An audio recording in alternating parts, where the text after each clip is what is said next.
everyone, it's Kelly from Kelly's Bead Boutique. So I've been making and teaching how to make jewelry for a very long time. And one of the comments that I always hear is, you make it look so easy. Well, I think it is, and I want to show you just how easy it can be. So I'm going to take some simple parts and some simple techniques and put them together and teach you how to make your very own jewelry. If you want to see what I'm making today, come and join me.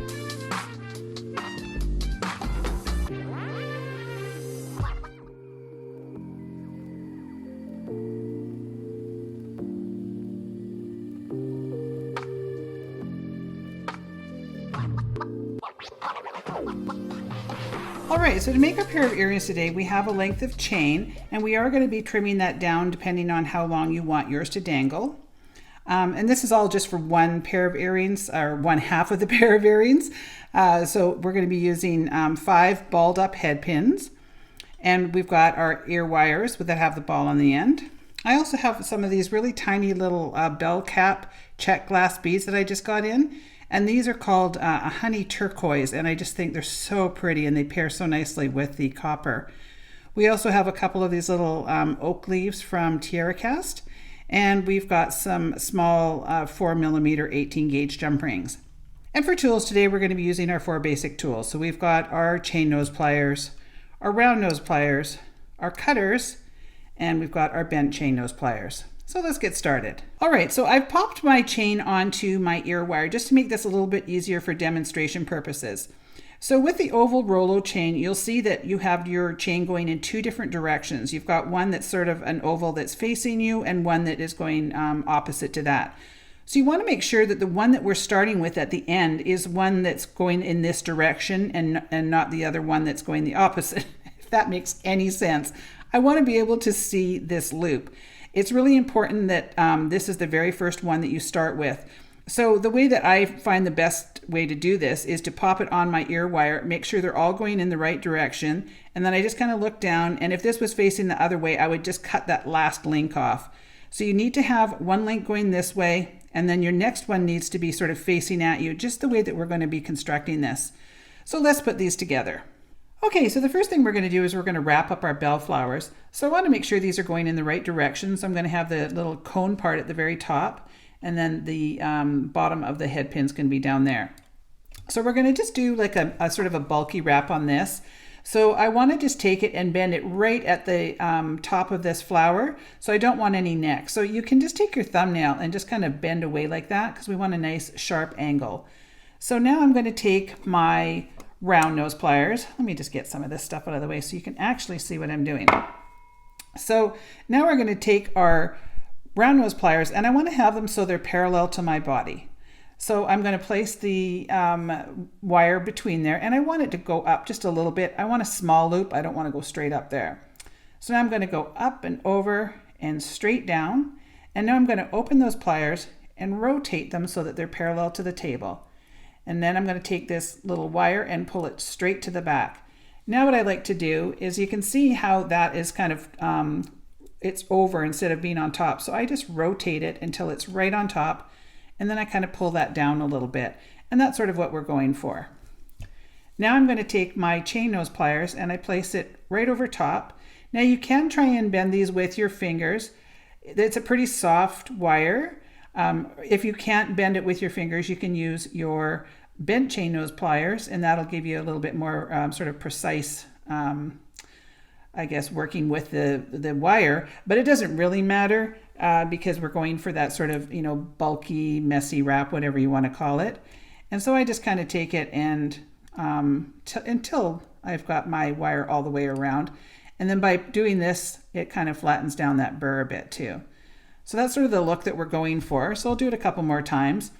I get a lot of people saying that they just cannot perfect their wire wrap loops. So I do try to go into great detail on each video, but I am going to do a dedicated video to that in the coming weeks, where I'm going to raise my camera up so that I have a little bit more room to move, and that should make it easier.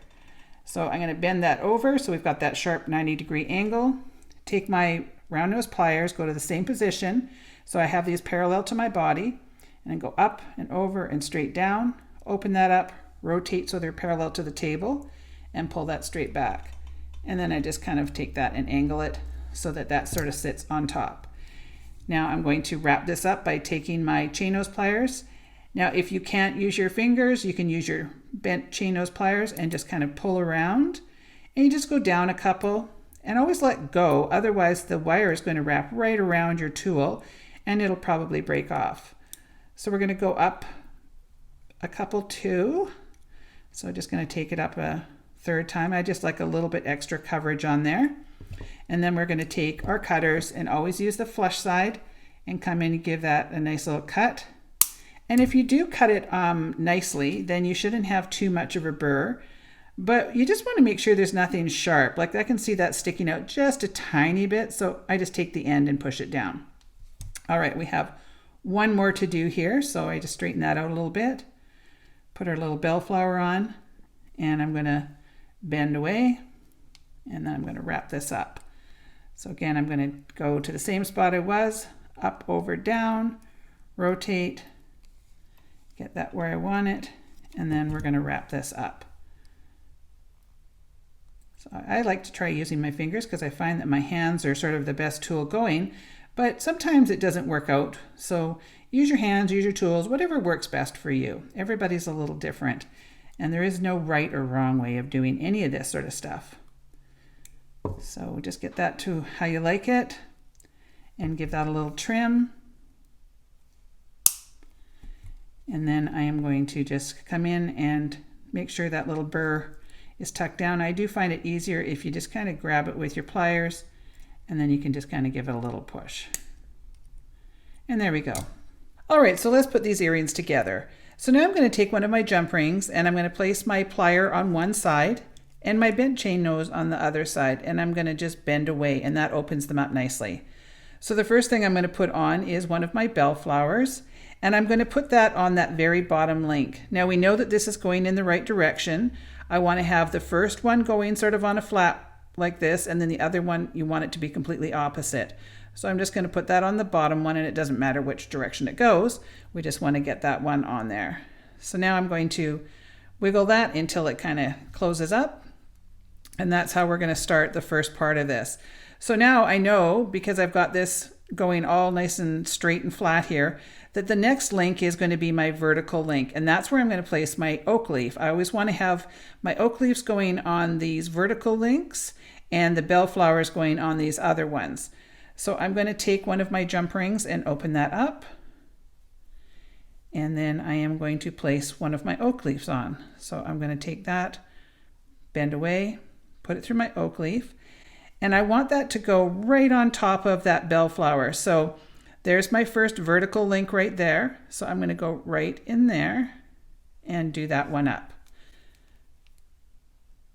So just jiggle that back and forth until it goes on there. So now this is going to lay in the right direction. I sort of want that to be, it's going to be offset just a little bit, but it's sort of on top. And it'll just kind of go in that direction, which is exactly what we want. Now the next one I'm going to take, I'm just going to grab a head pin so that I can demonstrate here where I'm going. So we have our oak leaf in this vertical piece. So we're going to bypass this next flat one and bypass this next vertical. And then we're going to go into this side of the flat one here with our next one. All right, so we've already determined that we're going to miss the first and the second, and we're going to go on this side on that third one. Just want to get it in the right angle. It's hard sometimes. Trying to do these things on camera is goofy. All right, and I'm going to do that up. And then now we're going to put another bellflower on the other side. So I am going to open up another jump ring. So just get a good handhold on that, open them up, and then grab this one. So on this one, I'm going to bypass this first vertical one next to the last one that I just put in, and I'm going to go right here. So we're just kind of bypassing one, but I want to go right on the other side there, and then do that up nice and tight. And then our last one is going to be the oak leaf, and so that is going to go on one of the vertical links. So I'll just open that up, put that through the oak leaf. And now what I want to do is put that right above this last one that I did on this vertical link. So you can see the vertical link is right there. So I'm just going to do that up nice and tight. And there we go. Now you have to decide what you want to do on this. So I want to have this nice and short, but what I want to do is I want to put my ear wire through this piece here, because if it went through that one, then it's going to make this whole piece go to the side. So I'm going to just come in here and be brave and take my cutters, and I'm going to cut this piece off. Now, if you're afraid to do this, I would start up here and work your way down. But for me, I know that that's going to be the right direction. So I'm just going to snip off here. And then you'll see when I take that out, I've got just a little bit of a piece of chain in here. So now I can just take that little loop and pop my ear wire right in there. Actually, I'll go this way, make it a little bit easier to get it in there. And there we can see that that oak leaf is laying right on front there. So now I just take my chain nose pliers and tighten that up to make sure that that's not going anywhere. So now I'm just going to finish up the next one, and then I'll be right back to show you the completed pair. So there you go, there's the completed pair of earrings. It's really difficult to show a beautiful pair of earrings that have lots of flirty movement to them on a flat surface, but all I did was pop it onto one of my bracelet forms that I made out of cardstock. So they don't look the way they would when they're hanging from your ear, but this is sort of about the best that I can show you. So I hope you enjoyed these ones. They're so much fun to make. We have lots of these great new bellflowers in stock, so you can buy the beads by themselves, or you can of course buy this kit. To access the kit, you just go to the link below this video and it will take you directly to my fully secure website. So if you did enjoy this video, please make sure to give me a thumbs up, leave me a comment, as I love to hear from everybody, and if you haven't, please make sure to subscribe to my channel. I want to thank you so much for watching, and we will see you on the next one.